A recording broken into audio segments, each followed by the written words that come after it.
duam Zotin me më shumë, po duke qëndruar me Zotin më shumë.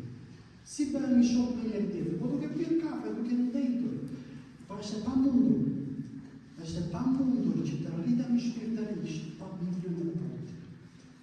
Pasuri, po të mbelesh e pamundur. Paktën në mënyrën biblike, se në botë nuk jetë mundur. Po në biblikisht nuk do të rritesh shpirtërisht, nëse nuk e lexon, nëse nuk mediton, nëse nuk lutesh për ato që Bibla thotë, nëse nuk adhuron.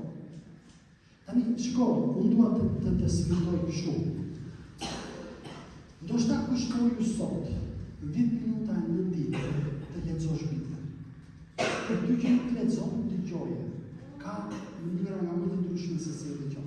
Edhe do të shikosh një rezultat pas 10 ditëve, një javë, do të shikosh se sa ti vetë mendja do të ndryshoj.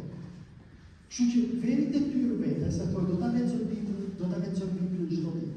Edhe do lutem për ato që lexoj, ose me një letër edhe shkruaj, do të lutem për familjen, do të lutem për kishën, do të lutem për njerëzit, për komshinët, edhe shiko pastaj çfarë do të ndodhë me ty. E di si është Bibla?